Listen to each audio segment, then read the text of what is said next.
வணக்கம். தனுசு ராசினியர்களுக்கு நிகழ இருக்கும் செவ்வாய் பயிற்சி என்ன மாதிரியான நன்மைகளை எல்லாம் ஏற்படுத்தி கொடுக்க இருக்கு, கிரகநிலைகளின் ரீதியாக அமையிருக்கும் சாதகங்கள் என்ன, பாதகங்கள் என்ன, மேலும் என்ன மாதிரியான முன்னேற்றங்கள் எல்லாம் ஏற்பட இருக்கு என்பது குறித்தான முழுமையான பதிவை தான் இந்த வீடியோல நம்ம விரிவா பார்க்க போகிறோம். அந்த வகையில தனுசு ராசியை சேர்ந்தவர்களுக்கு செவ்வாய் கும்பராசியிலிருந்து மீன ராசிக்கு பயிற்சி ஆகிறார். அது மட்டும் இல்லாமல் அங்கு ஏற்கனவே சஞ்சரித்து கொண்டிருக்கும் சனியோடு இணைகிறாருங்க. இதன் காரணமாக தனுசு ராசியை சேர்ந்த மூலம் போராடம் உத்திராடம் முதல் பாதம் வரை உள்ள நட்சத்திரக்காரர்களுக்கு குடும்ப சூழ்நிலை ரீதியாக மேலும் என்ன மாதிரியான முன்னேற்றங்கள் எல்லாம் ஏற்பட இருக்கு என்று பார்க்கும்போது, குறிப்பாக செவ்வாயை பொறுத்த வரைக்கும் உங்களுடைய ராசிக்கு 5, 12 ஆகிய இடங்களுக்கு அதிபதியானவர் செவ்வாய். அவர் சுகஸ்தானத்தில் சஞ்சரிக்கும் போது கல்யாண முயற்சிகள் கைகூட இருக்குதுங்க. கடமையை செவ்வனே செய்து வெற்றி காணக்கூடிய தருணமாகவும் இக்காலகட்டம் அமையிருக்கு. குடும்ப சுமை கூடுங்க. கொடுக்கல் வாங்கலில் இருந்து தொய்வு நிலை அகல இருக்கு. அதே போல் தொழில் வளர்ச்சிக்கு பெற்றோருடைய உதவி நிச்சயம் கிடைக்கும் என்பதால் நீங்கள் கவலைப்பட வேண்டிய எந்த ஒரு அவசியமும் இல்லைங்க. தூரதேச பயணங்களை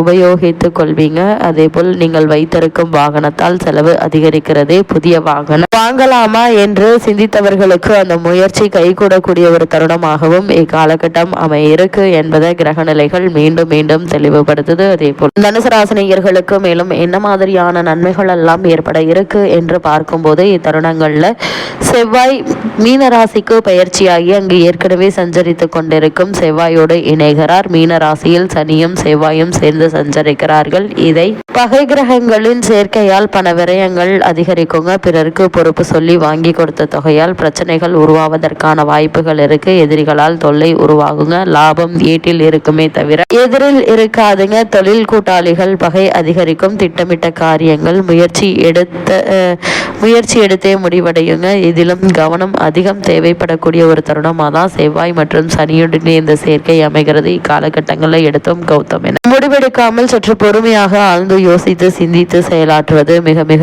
அவசியங்க. அது மட்டும் இல்லாமல் செவ்வாயினுடைய பயிற்சி நிகழக்கூடிய இத்தருணங்களில் கும்பராசியிலிருந்து புதன் மீன ராசிக்கு பயிற்சியாகி சனி மற்றும் செவ்வாயோடு இணைகிறார். அதாவது உங்களுடைய ராசிக்கு 7, 10 ஆகிய இடங்களுக்கு அதிபதியானவர் புதன். அவர் நீச்சம் பெறுவது என்பது நன்மை என்று தாங்க சொல்ல வேண்டும். கேந்திரபத்திய தோஷம் பெற்ற கிரகம் நீச்சம் பெறும்போது மிகுந்த நன்மையை வழங்கும் என்பது பொது நியதிங்க. எனவே இக்காலத்தில் இல்லத்தில் மங்கள ஓசை கேட்கும் சூழல் உருவாக இருக்கு. வெளிநாட்டு வணிகம் உங்களுக்கு ஆதாயம் தரும் விதத்தில் அமைய இருக்குதுங்க. தேர்ந்தெடுத்த எதுவாக இருந்தாலும் அதில் வெற்றி நிச்சயம் கிடைக்குங்க. கல்வி சம்பந்தமாக கலை சம்பந்தமாக எடுத்த முயற்சி கைகூட இருக்கு. தெளிந்த மனதோடு செயல்படுவீங்க. அண்ணன் தம்பிக்குள் இருந்த மன வருத்தங்கள் மறையக்கூடிய ஒரு தருணமாகவும் இக்காலகட்டம் அமையிருக்கு என்பதை கிரக நிலைகள் மீண்டும் மீண்டும் தெளிவுபடுத்துதுங்க. அது மட்டும் இல்லாம இக்காலகட்ட கிரக நிலைகளை ஆராய்ந்து பார்க்கும் போது இக்காலகட்டத்தினுடைய ஆரம்பத்திலேயே உங்கள் ராசிநாதன் குரு வக்ர நிவர்த்தி பெற்று சஞ்சரிக்கிறார். அதனால் இவ்வளவு நாட்களாக உங்களுக்கு ஏற்பட்டு வந்த தடைகள் தாமதங்கள் நீங்கி சிறு முயற்சியிலேயே பல முன்னேற்றங்கள் உங்களுக்கு காத்திருக்குதுங்க. அர்த்தாஷ்டம சனி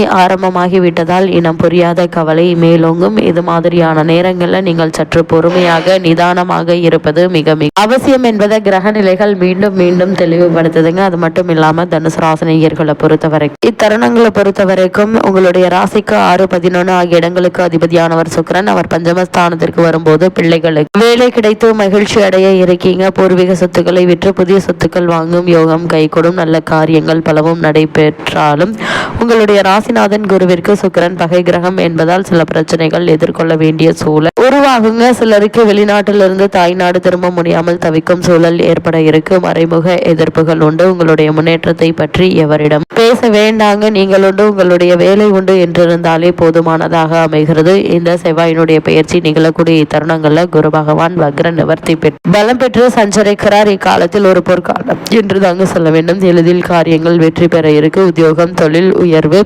கிடைக்குங்க. தடையாக இருந்த சுப காரியங்கள் இப்பொழுது தானாக நடைபெறக்கூடிய ஒரு தருணமாக தான் அமைகிறது. ராசிநாதனாக குரு விளங்குவதால் ஆரோக்கிய தொல்லைகள் அகலுங்க. இதுவரை உடலில் ஏற்பட்ட நோய்க்கு ரண சிகிச்சை செய்ய வேண்டும் என்று சொன்ன மருத்துவர்கள் இப்போது சாதாரண சிகிச்சையிலேயே குணம் பெற செய்வாருங்க. அது மட்டுமே இல்லாம தனுசு ராசினியர்களை பொறுத்த வரைக்கும் பொது வாழ்வில் உள்ளவர்களுக்கு பொறுப்புகள்ல திடீர் மாற்றங்கள் ஏற்படுங்க. வியாபாரம் மற்றும் தொழில் செய்பவர்களுக்கு விழிப்புணர்ச்சி அதிகம் தேவைங்க. அதே போல் உத்தியோகத்தில் உள்ளவர்களுக்கு உயர் அதிகாரிகளால் கலக்கம் ஏற்படும். கலைஞர்களுக்கு குறுக்கீடு சக்திகள் அதிகரிக்குங்க. மாணவ மாணவிகளுக்கு மறதி கூடும். பெண்களுக்கு ஒரு பிரச்சனை முடியும், அடுத்த பிரச்சனை அலைமோதுங்க. பிள்ளைகளை உங்களுடைய மேற்பார்வையில் வைத்துக் கொள்வது மிக மிக நல்லது என்பதை கிரக நிலைகள் மீண்டும் மீண்டும் தெளிவுபடுத்துது. அதேபோல் தனுசு ராசினியர்களை பொறுத்த வரைக்கும் செவ்வாயினுடைய பயிற்சி நிகழக்கூடிய இக்காலகட்டங்களில் மேலும் என்ன மாதிரியான நன்மைகள் எல்லாம் ஏற்பட இருக்கு என்று பார்க்கும்போது செவ்வாய், ராகு, குரு மற்றும் சுக்கிரன் ஆகிய நால்வரும் உங்களுக்கு அனுகூலமாக வலம் வருவதால் வருமானம் போதுமான அளவிற்கு இருக்குங்க. குடும்பத்தில் வீண் செலவுகள் இருக்காது. நெருங்கிய உறவினர்களிடையே ஒற்று நிலவுங்க. அதே போல் வளைகாப்பு, குழந்தை பிறப்பு போன்றவை நிகழ இருக்கு. இருந்தாலும் அர்த்தாஷ்டக ராசியான மீன ராசியில் சூரியன், சனி இணைந்திருப்பதால் உடல் உபாதைகள் ஏற்பட்டு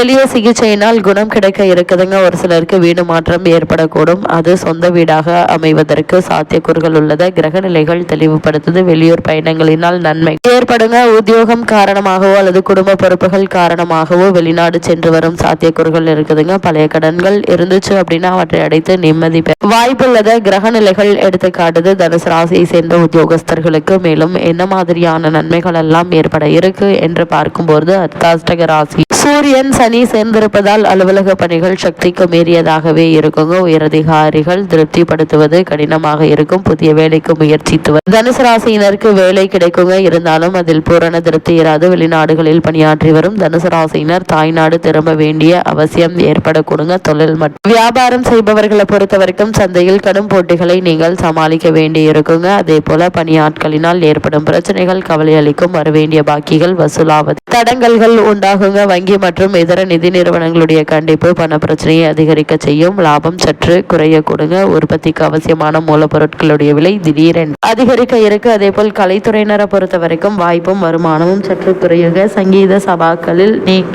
நிகழ்ச்சிகளில் பங்கேற்க குறைந்த அளவிலேயே வாய்ப்புகள் கிடைக்க இருக்கு. கிடைக்கும் வாய்ப்புகளினாலும் வருமானம் எதிர்பார்க்கும் அளவிற்கு இருக்காது. திரைப்பட தயாரிப்பாளர்களுக்கு இப்போது கிரக நிலைகள் அவ்வளவு அனுகூலமாக இல்லைங்க. புதிய தயாரிப்புகள் நஷ்டத்தில் கொண்டுவிடக்கூடும் என சம்பந்தப்பட்ட கிரக நிலைகள் எச்சரிக்கை செய்து அதனால் ஆரம்பத்திலிருந்தே கவனமாக இருப்பது நல்லது. அரசியல் துறையினரை பொறுத்த வரைக்கும் உயர்மட்ட தலைவர்களுடன் உள்ள தொடர்பில் சற்று ஜாக்கிரதையாக இருப்பது நல்லது என கிரக நிலைகள் குறிப்பிட்டு காட்டுது. பிற அரசியல் கட்சிகளுடன் உள்ள தொடர்பை குறைத்துக் கொள்வது நல்லது. குறிப்பாக உணர்ச்சி வசப்பட்டு பேசுவதை தவிர்ப்பது மிக மிக அவசியம் என்பதை கிரக நிலைகள் எச்சரிக்கை செய்துங்க. மாணவ மாணவியரை பொறுத்த வரைக்கும் கல்வித்துறையை தனது கட்டுப்பாட்டில் கொண்டுள்ளவரும் வித்யாகாரகர் என்ற பெருமை படைத்தவருமான புதனை பொறுத்த வரைக்கும் அவர் உங்களுக்கு சாதகமாக இருக்கிறார். இக்காலகட்டம் முழுவதுமே ஓரளவு அனுகூலமாகவே வலம் வருவதால் பாடங்கள்ல மனம் தீவிரமாக ஈடுபடுங்க. கல்வியில் மனம் செல்லுங்க. ஆசிரியர்களின் ஆதரவு வழிகாட்டுதல்களும் உங்களுக்கு உதவுங்க. கூடுமான வரையில் நண்பர்களுடன் நெருங்கி பழகாமல் இருப்பது நல்லது. ராகுவினுடைய சஞ்சார நிலையை பொறுத்த வரைக்கும் இக்காலகட்டங்களில் கிரக நிலைகளின் ரீதியாக கூறப்படும் பரிகாரம் என்ன என்று பார்க்கும்போது வீட்டிற்கு அருகாமையுள்ள முருகன் ஆலயத்திற்கு சென்று செவ்வாய்க்கிழமை செவ்வரளி மலர் சாற்றி வழிபடு. எண்ணற்ற நன்மைகள் நிச்சயம் உங்களுடைய வாழ்வில் ஏற்படும்.